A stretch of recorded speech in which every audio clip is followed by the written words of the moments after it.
Araç Mercedes Actros 2632. Müşterimizin kasasının tabanı çökmüş. Etrafındaki paletlerden dolayı çökmeler olmuş ve bu yüzden aracın tabanını yaptırmak istedi. Uzun süreli kullanacakmış daha aracını. Aracın tabanını sökeceğiz tamamen. Altındaki kayıtları güçlendireceğiz. Daha sonra yaş elyafla işleyip tekrar yeniden taban yapacağız. Aracı kullanmaya devam edecek.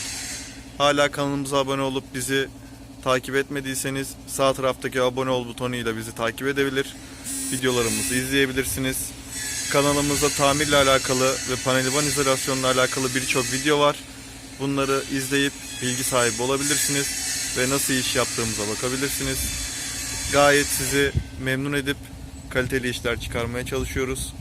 Şimdi aracın yapımına başlayabiliriz.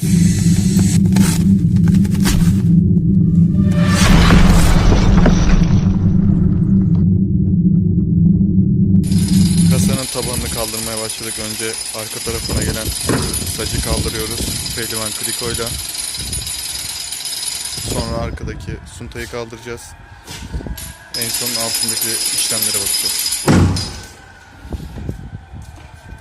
Kaldırma işlemi başarısız oldu. Geri indireceğiz. Tekrar tutturup kaldırmaya çalışacağız.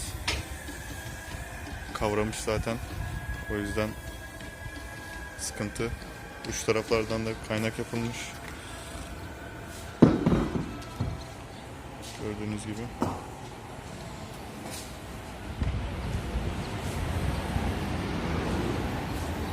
Evet, tekrar kaldırmaya başlıyoruz. Sökülecek yavaş yavaş.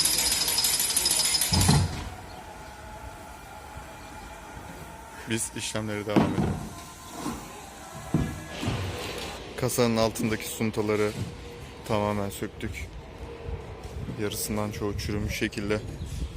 Görüyorsunuz bir tanesi sağlam çıktı. Onun haricinde kapı girişindekini de sökmeye çalışıyoruz. Biraz sağlam yapışmış, o yüzden sökmesi zor oluyor. Kasanın alt tabanı. Gördüğünüz gibi altından kırılmalar falan var. Demirleri hep çürümüş. Sağ taraftan da açmalar yapmış. Duvarlar tamamen açmış. Alt taban bu şekilde. Çökmeler olduğu için yeniden taban yapacağız. Arada kayıtlar atacağız.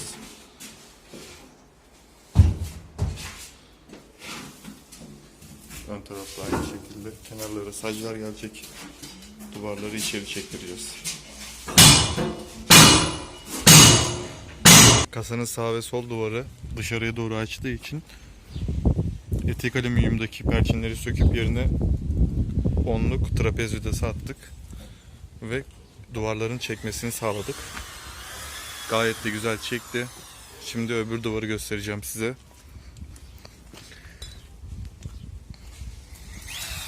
Öbür duvara da aynı şekilde vidaları attık. Duvar iyice kendini toparladı. Gayet güzel oldu. İçerisine geçip içerisinden devam edeceğiz. Kasanın alt tabanına koyacağımız suntalar hazır. Kenarlarına koyacağımız saclarda, L saclarda kaynaklanmaya başlandı.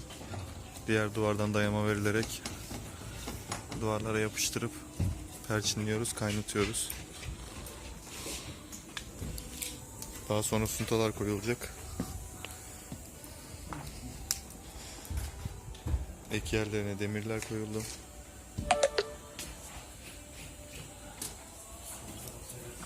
Kaynaklanıp perçinlenecek.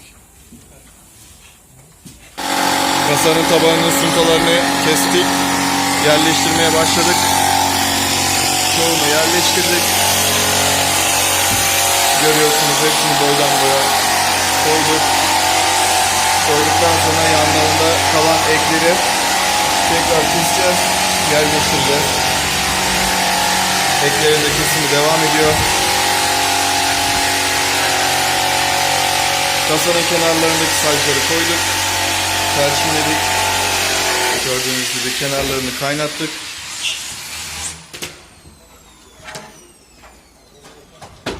suntaları vidalayacağız. Kasa tabanımız artık yaş elyafla işlenmeye başladı. Yavaş yavaş kademeli olarak işlemeye devam ediyoruz. Polyesterlerimiz de hazır. Yedek olarak. En son üzerine kum atacağız. Bunlar yedek polyesterler. Bunlar diğer alt tabana sereceğimiz elyaflar.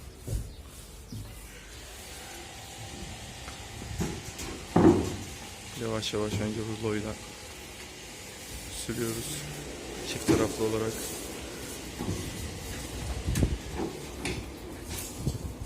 Kenarından itibaren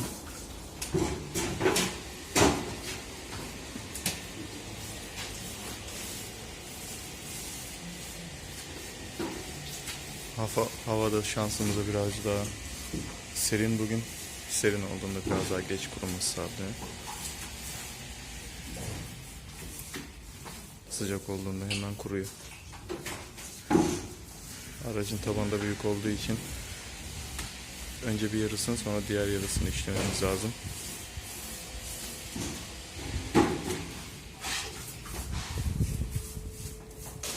Artık son işlemlerimizi yapıyoruz. Büyük bir bölümünü işledik. Havasını alıp en son köşenin yerleştirme işlemlerini yapıyoruz.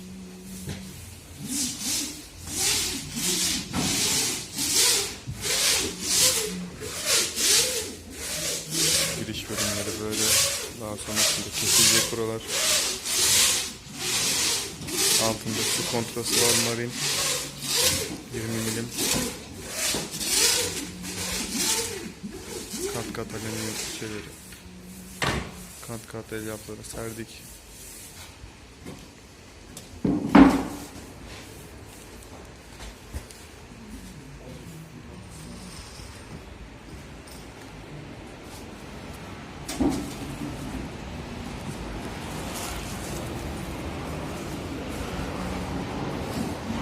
Şimdi kum serpme işlemine başlayacağız.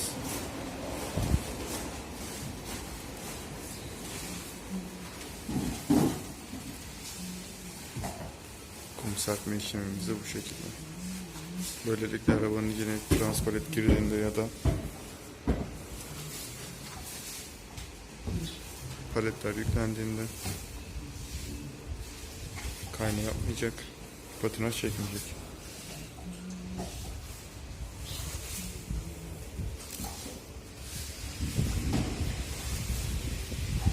Gördüğünüz gibi her yer kum oldu. Polyesterin altında kalacak bunlar.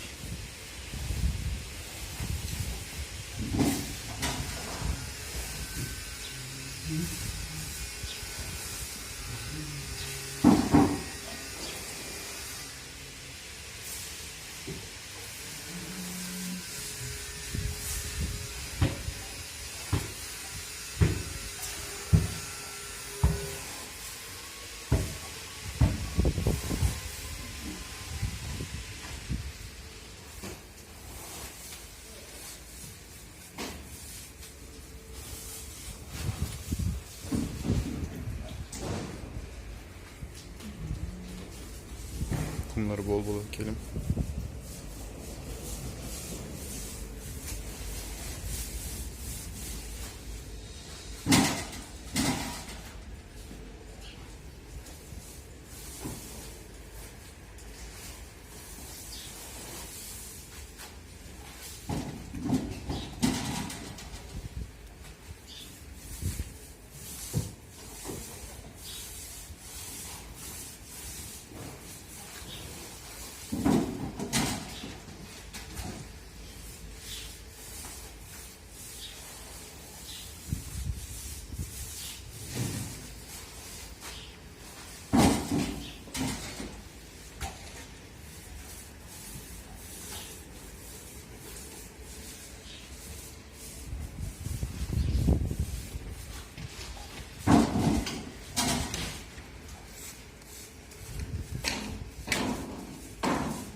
Önce altına sürülüyor.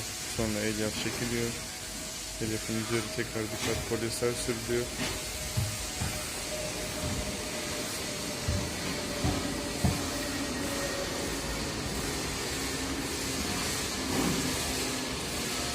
Tekrar üzerine bir kat daha polyester sürecek.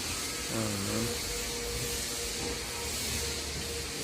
Onun üzerine tekrar elyaf, elyafın üzerine tekrar polyester. Polyesterin üzerine de kum geliyor.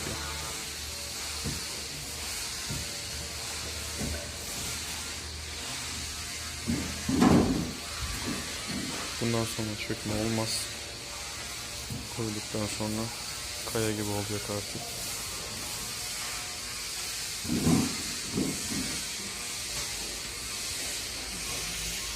İşlemlerimize devam ediyoruz. İşlemlerimiz artık tamamlandı. En altına polyester, üzerine elyaf, üzerine polyester, elyaf şeklinde işledik. En üst tabakaya da kum attık. Aşınmaya karşı dayanıklı olsun diye. Kuruyacak şimdi. Kuruduktan sonra kaya gibi olacak. Ondan sonra daha da bir şey olmaz zaten buna. Tabanında çökme olmaz.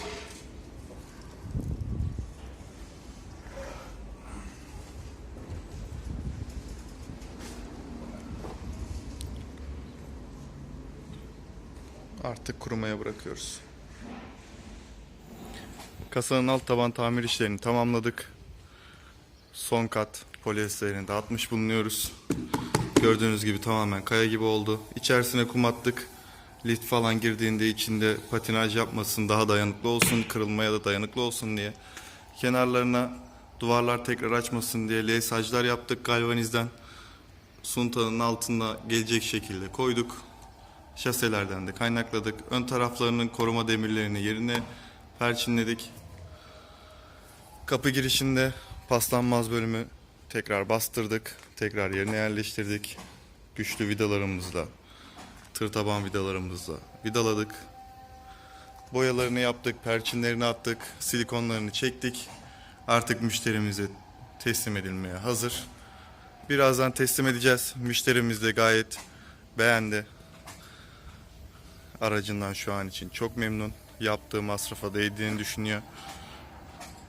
Eğer hala kanalımıza abone olmadıysanız sağ taraftaki abone ol butonundan kanalımıza abone olabilir.